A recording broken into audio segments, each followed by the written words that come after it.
নমস্কার বন্ধুরা, কেমন আছেন সবাই? আশা করি সবাই ভালো আছেন। এই উৎসবের দিনগুলোতে আপনাদের মন ভালো করতে এবং আড্ডা গল্পের মেজাজ ধরে রাখতে আমরা কিন্তু নিয়ে এসেছি হাড়হিম করা গ্রাম বাংলার ভূতের গল্প। এই উৎসবের ভিড়ে রাস্তায় বেরোলে অবশ্যই সাবধানে থাকুন, ট্রাফিক নিয়ম মেনে চলুন এবং নিজের সাবধানতা বজায় রাখুন। তাহলে আর দেরি কেন? কারণ ইয়ারফোনটা নিয়ে চলুন ডুব দেওয়া যাক আমাদের আজকের এই নতুন গল্পের সফরে।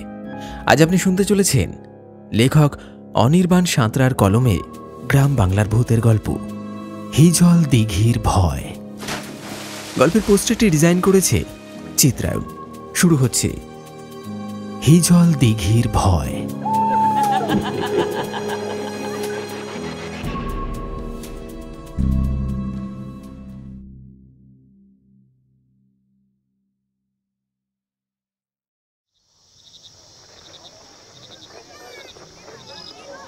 ঘনাদার চায়ের দোকানটা আজও বিকেলের মতোই জমজমাট। কড়া লালচে চায়ের কাপে ধোঁয়া উঠছে। দেওয়ালের ধারে বাঁশের বেঞ্চে কাঠের মাচায় লোকের ভিড় জমেছে। কেউ মাঠের ধান কেমন হয়েছে বলছে, কেউ বা নদীর পাড়ের খবর নিচ্ছে, কেউ বা মাছের দরদাম টানাটানি করছে। এর মাঝেই এক কোনায় চুপচাপ বসে আছে নিখিলেশ। গায়ের রং কালচে গমের মতো, মুখের ওপর অদ্ভুত গম্ভীর ছায়া, চোখে যেন কোনো ভয় লেগে আছে। এমন চুপসে যাওয়া মুখ তাকে আগে কেউ দেখেনি। সুকান্ত চায়ের কাপে ফুঁ দিয়ে হেসে বলল, কেড়ে নিখিলেশ, মুখটা কেমন বাংলার পাঁচ করে বসে আছিস কেন? আরে শরীর টরীর খারাপ নাকি? পাশ থেকে লখাই খোঁচা মারল। আরে আমার মনে হয় কনস্টিপেশন হয়েছে, তাই তো? দোকানের লোকেরা হো হো করে হেসে উঠল, কিন্তু নিখিলেশের মুখের ভাবটুকুও বদলালো না। হাসি যেন ওই এক মুখের সামনে এসে হঠাৎ থমকে গেল। নিখিলেশ এই গ্রামেরই ছেলে। ছোটবেলা থেকেই শান্ত, পড়াশোনায় দারুণ। কলেজে নাম করেছে, পরীক্ষায় ভালো ফল করেছে। পরেই এখানকার একটা প্রাইমারি স্কুলে চাকরি পেয়েছে। তাও প্রায় 12 বছর হয়ে গেছে। হিজল দিঘি নদী পার হয়ে প্রতিদিন সে স্কুলে যায়। ছোট্ট সংসার, বৃদ্ধ বাবা মা, ঘরকন্যার স্ত্রী আর 6 বছরের ছেলে। এমন নিখিলেশকে আজ এত চুপ করে থাকতে দেখে সকলে একটু থমকাল। সুকান্ত আবার বলল, কি হয়েছে? বলি, চিলে কি জীব নিয়ে গেছে? কথা নেই কেন? নিখিলেশ ধীরে ধীরে মাথা তুলল। চোখের ভেতর যেন জড়ো হয়েছে রাতের নদীর মতো কোনো অন্ধকার। কাঁপা কণ্ঠে বলল, চিল নয়, হুতুম পেঁচা। দোকানে এক মুহূর্তে নিস্তব্ধতা। লখাই হেসে ফেলল। হুতুম পেঁচা মানে আবার কি? নিখিলেশ একটু থামল, তারপর গলাটা নরম অথচ তীব্র করে বলল,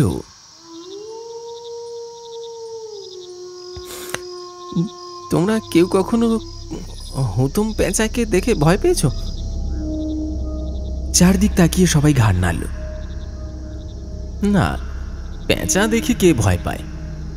নিখিলেশ ফিসফিস করে বলল, ভয় পেতে যদি আমার বাড়ির পেঁচাটাকে দেখতে, তোমাদের বুকের ভেতরও ঠান্ডা হয়ে যেত। সুকান্ত হেসে আবার খোঁচা মারল। তাহলে কি বাড়িতে পেঁচা পুষতে শুরু করেছো নাকি? লোকে ভয় দেখানোর জন্য? চুপ চুপ চুপ।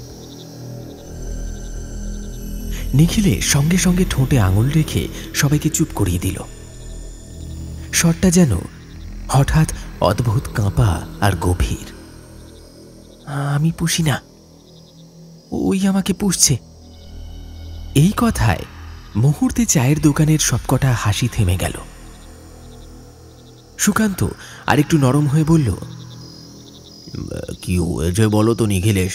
আরে পরিষ্কার করে বলো। নিখিলেশ কিছুক্ষণ চুপ করে থেকে বাইরে তাকালো। মাচার ওপাশে হিজল দিঘি নদীর দিকে গোধূলির আলো পড়ে আছে।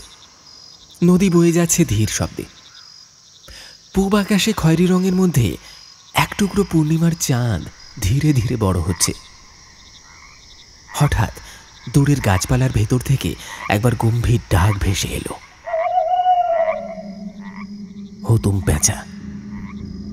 নিখিলেশ কেঁপে উঠল, চোখ বড় বড় করে নদীর দিকে তাকিয়ে বলল, ও আছে, আশেপাশেই আছে। লখাই হাঁ করে বলল, আরে কে আছে আশেপাশে? আরে বল না ঠিক মতো। নিখিলেশ নিঃশ্বাস নিল, যেন সাহস জোগাড় করছে। তার কণ্ঠটা গভীর হয়ে এলো। তাহলে গোড়া থেকেই শোনো তোমরা। এই গত রবিবারের কথা। আমি দুপুরবেলা দোতলায় বসে পরীক্ষার খাতা দেখছিলাম। বাইরের রোদ এমন যে ছাতা ছাড়া পা ফেলা যায় না। ঘরটা একেবারে নিশ্চুপ। আমার পোষা বেড়ালটার জন্য জানলার ধারে এক বাটি জল রাখা ছিল। হঠাৎ খেয়াল করলাম জানলার উপরে একটা হুতুম পেঁচা বসে আছে। আগে পাতা দিনই ভেবেছিলাম তৃষ্ণার্ত হয়ে এসেছে। দেখলাম বাটির কাছে গিয়ে ঠোঁটে করে জল তুলে নিল। টানা ঝাঁপিয়ে আবার জানলার শিকের ওপর বসল। এতক্ষণ সব কিছু স্বাভাবিকই ছিল, কিন্তু তারপর লক্ষ্য করলাম সে কিছুতেই উড়ে যাচ্ছে না। আমি খাতা থেকে চোখ তুলে দুবার হুঁশিয়ারি করলাম, শব্দ করলাম, হাই হুস, যা যা এখান থেকে বলছি, যা। কিন্তু নড়ল না। তখন বিরক্ত হয়ে নিজেই জানলার দিকে এগিয়ে গেলাম। হাত পাঁচেক দূরে যেতেই পাখিটার দেহ স্থির রইল, কিন্তু হঠাৎ মাথাটা একেবারে ঘুরে গেল 180 ডিগ্রি। আর আর তার সবুজ জল জলে চোখ সোজা আমার চোখের দিকে। ও অমন চোখ, বিশ্বাস করো, আমি কখনো হুতুম প্যাঁচার দেখিনি। আমি আমি শিউরে উঠলাম। বুকের মধ্যে ঠান্ডা স্রোত নেমে গেল। সেই চোখ যেন কোনো প্রাণী নয়,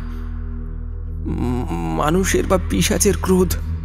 ডানাগুলো গুটিয়ে নেওয়া, ঠোঁট নড়ছে না, কেবল কেবল সেই চোখে একটা জ্বলন্ত আগুন।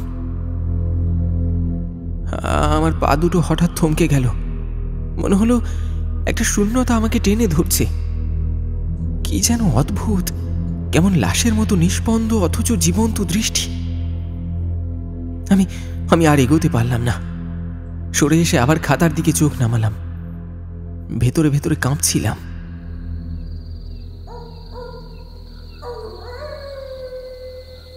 এতটা বলে নিখিলেশ থামল। তখন লখাই হাসি টিপে বলল, আরে তাতে কি হয়েছে রে? আরে পেঁচাটা হয়তো এমনি দেখতে ছিল। আরে তো ভয় পাস কেন বল দেখিনি? নিখিলেশ মুখ তুলল। সেদিনের অভিজ্ঞতার অদ্ভুত রং এখনো তার চোখে। ধীরে ফিস ফিস করে বলল,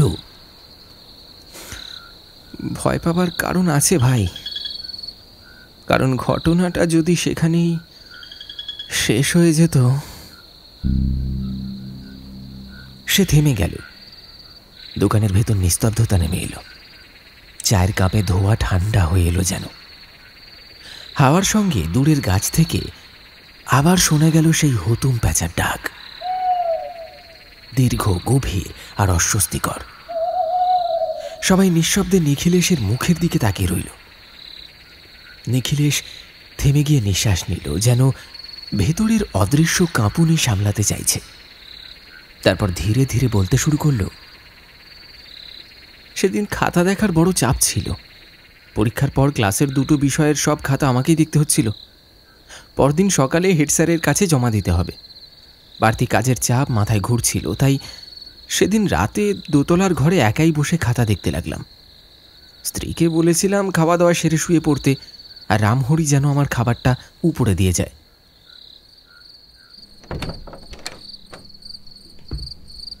রামহরি রাতের খাবার দিয়ে চলে গেল। খাওয়া দাওয়া শেষ করে আবার কাজ শুরু করলাম। ঘড়ির দিকে তাকাইনি, জানি শুধু রাত গভীর হয়েছে। ঘরের নিস্তব্ধতায় কলমের খসখস শব্দ, আর মাঝে মাঝে জানলার ফাঁক দিয়ে ঢুকে আসা গরম বাতাসে কাগজ উড়ে যাচ্ছে। চোখ দুটো ঘুমে ঝিমোচ্ছে, তবু কাজের তাগিদে বসে আছি। আর ঠিক তখনই হঠাৎ কেমন একটা অচেনা শব্দ হলো, দমকা বাতাসের মতো। তারপর জানলা দিয়ে চোখ পড়তে দেখলাম আবার সে এসেছে, সেই হুতুম পেঁচাটা। জানালার শিকের ওপর বসে আছে, কিন্তু কিন্তু এখন যেন আরো ভয়ঙ্কর।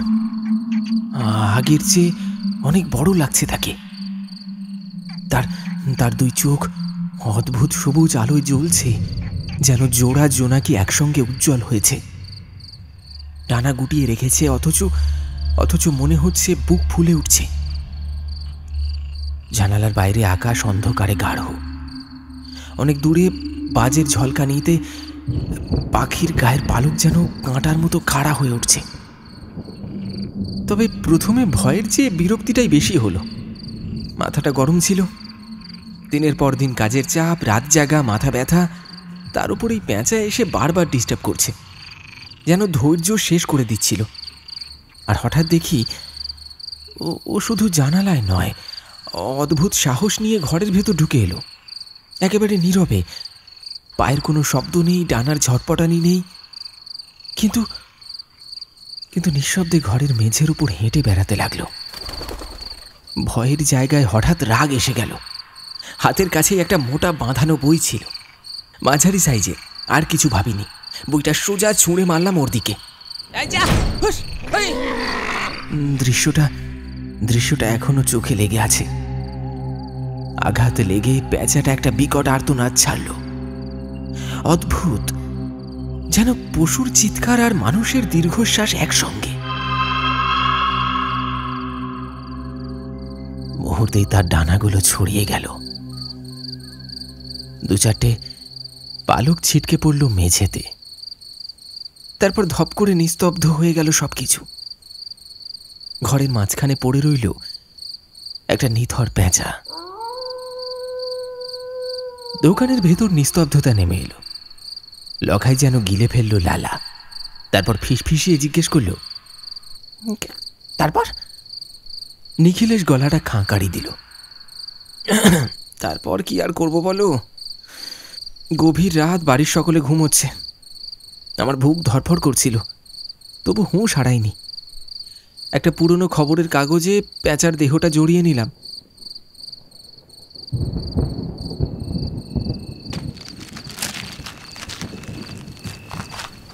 বাইরে তখন হালকা হালকা গুড়ি গুড়ি বৃষ্টি শুরু হয়েছে। ভিজে বাতাসে গায়ে ঠান্ডা শিহরণ লাগছে।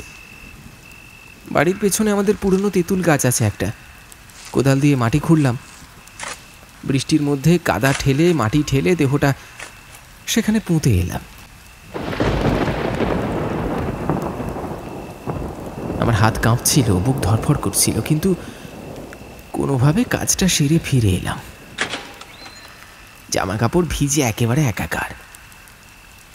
আর সেই ক্লান্তি, সঙ্গে আতঙ্ক। একসময় ঘুমে ঢলে পড়লাম।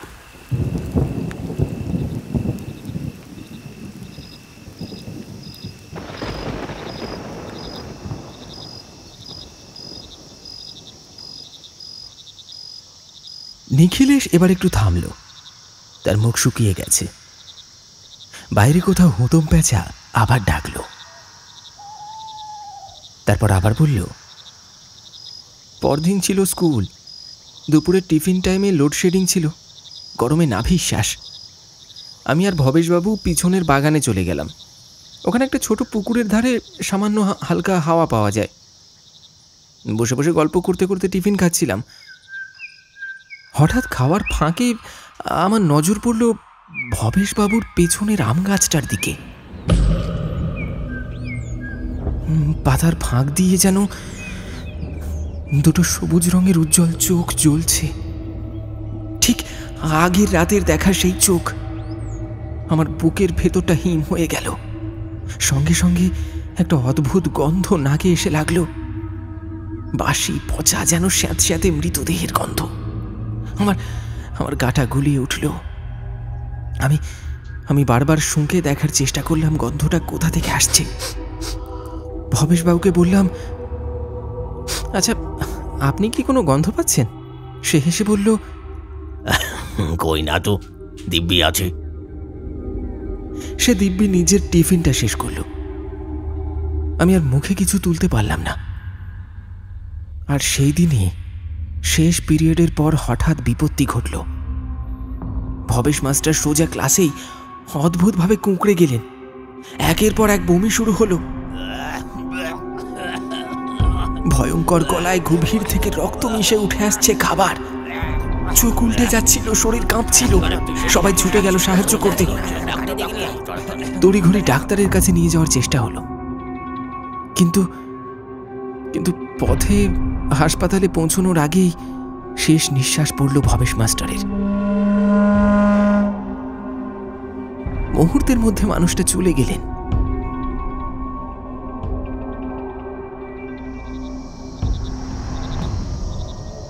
নিখিলেশ আবার কণ্ঠটা সামলে বলল, যেন বলতে বলতেও বুকের ভেতর কাঁপন উঠছে। সেদিন বাড়ি ফেরার পথে মাথার মধ্যে তুমুল ঝড় বইছিল। স্কুলের পেছনে ভবেশবাবুর সঙ্গে টিফিন করার সময় আম গাছের ডালে যে দুটো সবুজ চোখ দেখলাম, সেটা কি ওই পেঁচাটাই? কিন্তু সেটা কিভাবে সম্ভব?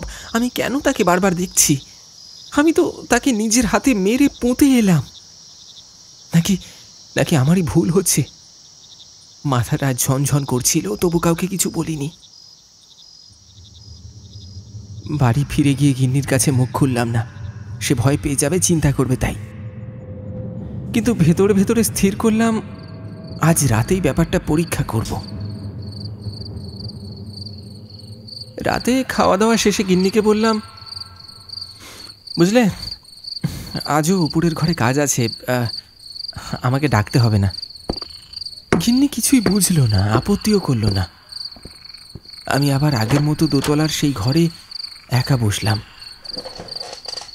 জানলার দিকে তাকিয়ে রইলাম, অপেক্ষা করতে লাগলাম। হ্যারিকেন বাতিটা মৃদু জ্বলছে মেঝের ওপর। বাতাসের হালকা দোলা তাতে ছায়াগুলোকে লম্বা আর নড়ন্ত করে তুলেছে। দক্ষিণের জানলাটা খোলা রেখেছিলাম দুটো উদ্দেশ্যে। যদি পেঁচাটা আবার আসে তবে দেখতে পাবো, আর কিছুটা ঠান্ডা হাওয়াও ঢুকবে। এদিকে রাত গড়িয়ে যাচ্ছে। বাইরে কেবল দূরে কুকুরের ডাকের শব্দ আর গাছের পাতায় মৃদু হাওয়ার শোঁ শোঁ শব্দ। অনেকক্ষণ জেগে থাকার পর বুঝতেই পারলাম না কখন ঘুম এসে গেছে। ঘুমিয়ে পড়েছিলাম, কিন্তু হঠাৎ ঘুমটা ভেঙে গেল। সেই চেনা ঘৃণ্য অনুভূতিতে আমার নাকে এসে ঠেকল সেই পচা বাসি মৃত্যুর গন্ধ। ঠিক সেই গন্ধটা যেটা দুপুরে স্কুলের পুকুর পাড়ে পেয়েছিলাম। মুহূর্তে গা শিরশির করে উঠল। বুকের ভেতর হাওয়া বন্ধ হয়ে গেল যেন। আমি ধর্মর করে বিছানায় উঠে বসলাম। লোডশেডিং তো আমাদের গ্রামে লেগেই থাকে। সেদিনও বিদ্যুৎ ছিল না, তাই হারিকেনটাই একমাত্র আলো। হাত কাঁপতে কাঁপতে তার কাচের কাঁচি ঘড়ি আলোটা একটু উজ্জ্বল করলাম। ঘরের চারপাশে আলো ফেললাম, কিন্তু পেঁচার কোনো দেখা মিলল না। কিন্তু পর মুহূর্তেই যেন বুকের সব হাওয়া ফুরিয়ে গেল। আমার প্রিয় বিড়াল চেঙ্গিস জানি না কখন যে ঘরে ঢুকেছে। দরজার কাছে চেঙ্গিস শুয়ে আছে অদ্ভুত ভঙ্গিতে। চার পা ছড়িয়ে আছে, লেজটা সোজা, চোখ দুটি আধ খোলা অথচ নিস্পন্দ। আমি ধীরে ধীরে এগিয়ে গিয়ে ডাকলাম, চেঙ্গিস, চেঙ্গিস, কিন্তু কোনো সাড়া নেই। বুকের ধকধকানিটা চড়ে উঠল। ওকে কোলে তুলে নিলাম।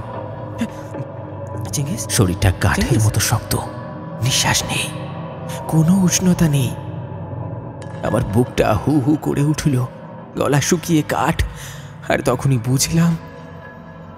বুঝলাম যে এই পচা গন্ধটা পাই একটা অঘটন আসবে তাই।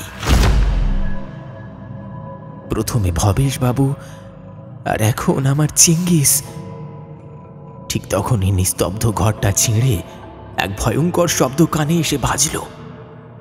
দেখি সেই হুতম পেঁচার ডাক। আমার বুকের হাড় যেন ভেঙে এলো। কাঁপা হাতে হ্যারিকেনটা তুলে ধরলাম। আলো সোজা দক্ষিণের জানলার দিকে ফেলতেই দেখলাম সেই সবুজ আগুনের মতো জ্বলন্ত দুটি চোখ অন্ধকার ছিঁড়ে তাকিয়ে আছে আমার দিকে। জানালার গড়াতে বসে আছে সে, ঠিক সেই পেঁচা, জীবন্ত, আরো ভয়ঙ্কর। পালকগুলো ভিজে জট পাকানো, ডানার ডগায় বৃষ্টির জল ঝরছে, মাথা কাত করা, ঠোঁট সামান্য খোলা, যেন হাসছে আবার যেন শীষ দিচ্ছে। আর সেই জ্বলন্ত চোখ দুটো মানুষের চোখের মতো তীক্ষ্ণ আর হিংস্র, ভিতরটা তছনছ করে দেওয়ার মতো দৃষ্টি। আমি এক পাও এগোতে পারলাম না। বুকের ভেতর শীতল বরফ জমে গেল। ওর দৃষ্টি আমাকে গেঁথে রাখলো ঠিক জায়গায়। নিঃশব্দে ডানা ঝাপটানোর শব্দে ঘর ভরে উঠল, যেন মৃত্যুর কোনো অজানা সংকেত। চেঙ্গিসের নিথর দেহটা কোল থেকে প্রায় পড়ে যাচ্ছিল। আমার হাত শক্ত হয়ে গেছে। আমি কেবল তাকিয়ে আছি। আর সেই পেঁচা যেন ধীরে ধীরে জানালার গড়াদের ওপাশ থেকে আরো কাছে এগিয়ে আসতে চাইছে। সবুজ জ্বালায় পুড়িয়ে দিচ্ছে আমার বুকের গভীরতম ভয়কে।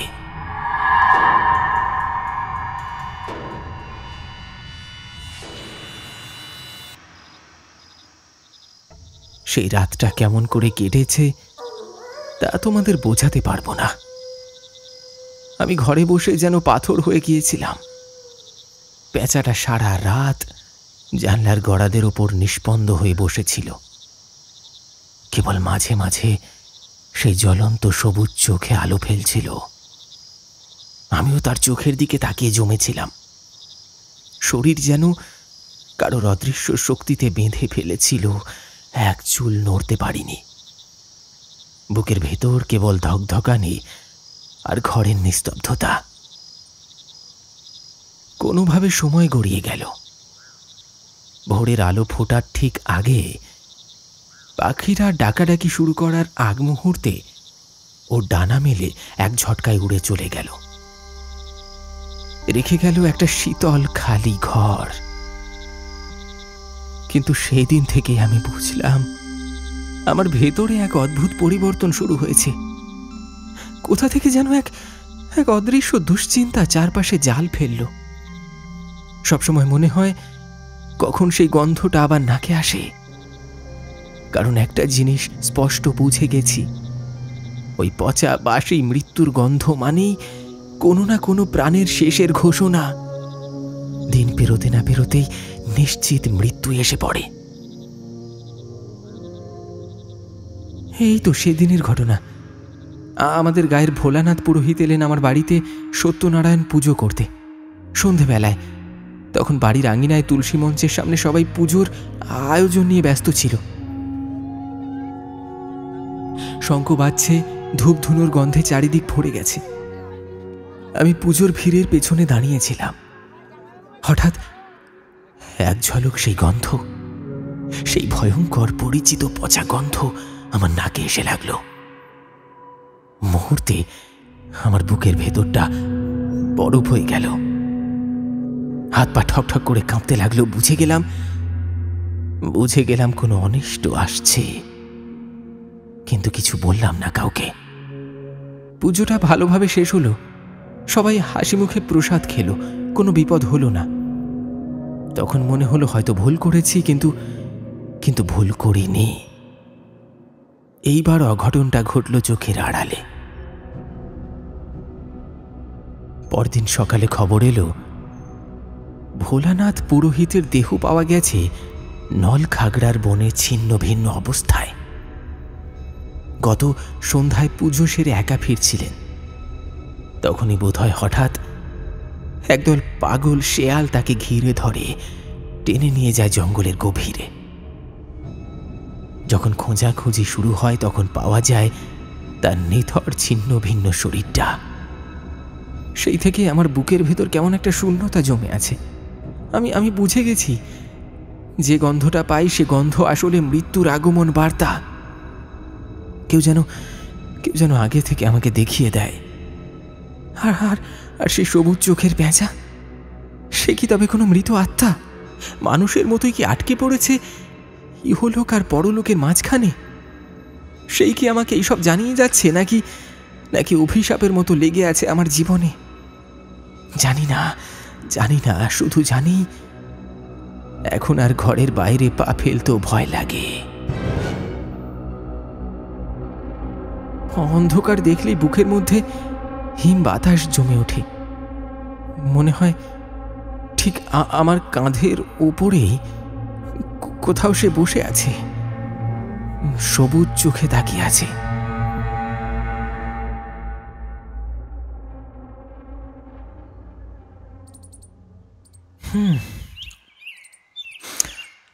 আজ সকালেও শান্তি পেলাম না।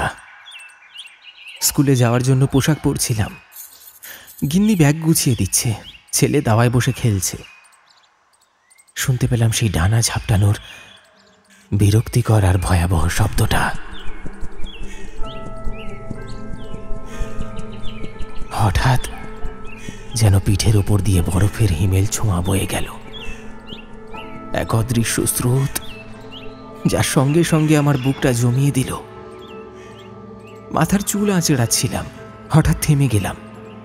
গিন্নি অবাক হয়ে তাকিয়ে বলল, কি হলো? তাড়াতাড়ি করো, খেয়াটা না ধরতে পারলে দেরি হয়ে যাবে যে। আমি কেমন আনমনা হয়ে বললাম, হ্যাঁ যাব। তবু বুকের ধড়ফড় থামল না। ঘর থেকে বেরোতেই দেখি আমার ছেলে একদৃষ্টে তাকিয়ে আছে উপরে, টিনের চালার নিচে এক শুকনো বাঁশের দিকে। আমিও তাকালাম, আর তখনই বুকের ভিতরটা যেন কি একটা শীতল লোহার ছুরি দিয়ে কেটে দিল। সেখানেই বসে আছে সে, সেই সবুজ জলজলে চোখ, সেই অশুভ দীপ্তি।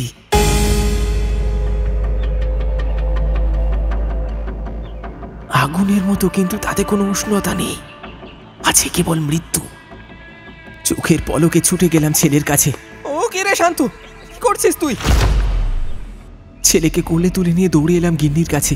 উত্তেজিত কণ্ঠে বললাম, দরজা বন্ধ করো, দরজা বন্ধ করো। ওকে ওকে ঘরের ভিতরে রাখো। ওই ওই প্যাঁচাটাকে দেখছো? ওটাকে দেখলেই তাড়িয়ে দেবে। বুঝেছো বুঝেছো কি বললাম? ওটাকে দেখলেই কিন্তু তাড়িয়ে দেবে, বলে দিচ্ছি। আমি বাড়িতে থাকবো না। গিন্নি হতভম্ব হয়ে তাকিয়ে বলল, কোথায়? কিসের পেঁচা? তুমি কি বলছো এসব? এত রাত জেগে খাতা দেখেছো? মাথাটা গেছে বোধহয়। আমি যেন আকাশ থেকে পড়লাম। মানে ওরা দেখতে পাচ্ছে না, তবে কি কেবল আমার চোখে এসে ধরা দেয়? কিন্তু আমার ছেলে তো তাকিয়েছিল ওই দিকেই। সে কি দেখেছিল? মাথার ভেতরটা ভন ভন করে উঠল অসংখ্য প্রশ্নে। এদিকে প্যাঁচাটা দিব্যি সেখানে বসে আমাকে দেখে ব্যঙ্গ করছে। আমার শরীরের মধ্যে আগুন ছুটে গেল। ক্ষোভে পায়ের জুতো খুলে ছুঁড়ে মারলাম। ডানার প্রচণ্ড ঝাপটা নিতে হঠাৎ করে ওটা উড়ে গেল। তবু গিন্নির দৃষ্টিতে শুধু বিস্ময় আর আতঙ্ক, যেন আমি পাগল হয়ে যাচ্ছি। আর কোনো কথা না বলে সোজা বেরিয়ে পড়লাম স্কুলের দিকে।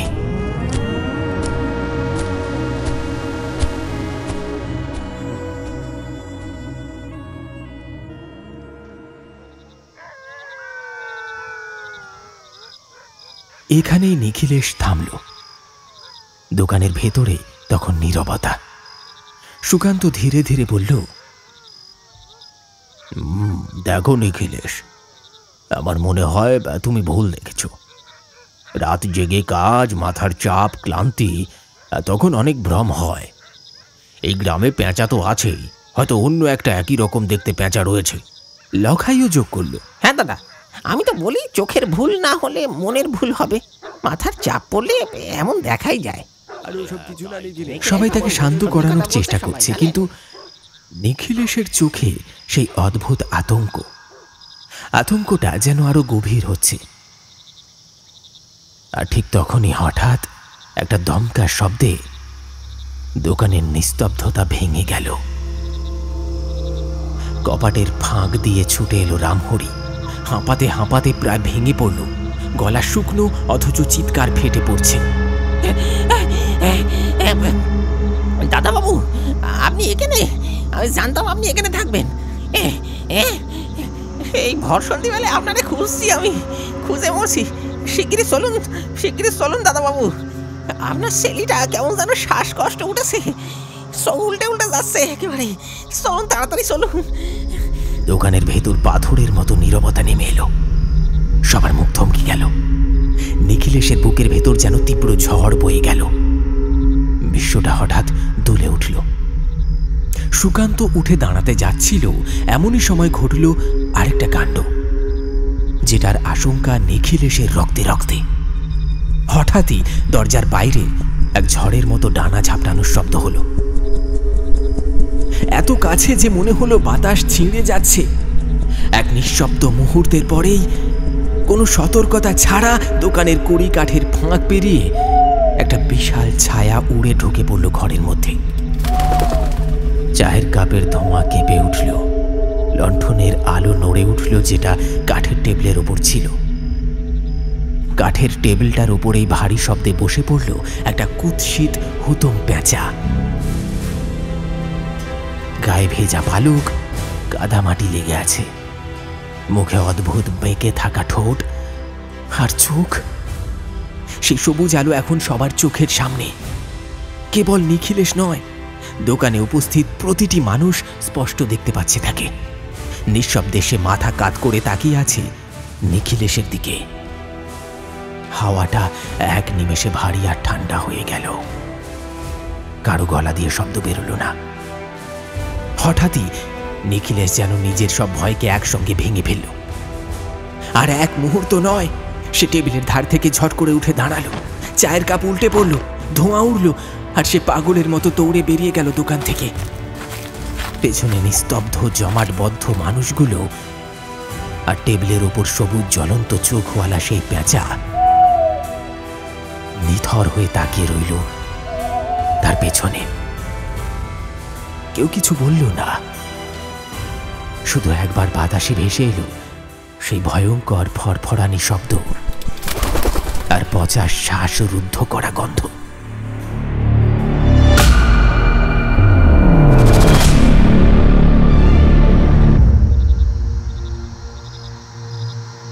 দোকানের আলো টিমটিম করে উঠল, যেন এক মুহূর্তে রাতটা আরো ঘন কালো হয়ে গেল।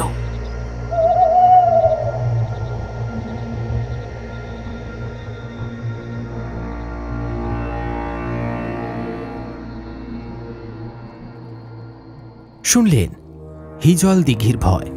আমাদের আজকের নিবেদনের এই গল্পটি আপনার কেমন লাগলো অবশ্যই কমেন্টে লিখে জানাতে ভুলবেন না। যদি আপনি সম্পূর্ণ গল্পটি মনোযোগ সহকারে শুনে থাকেন, তাহলে আপনার জন্য রইল আজকের প্রশ্ন।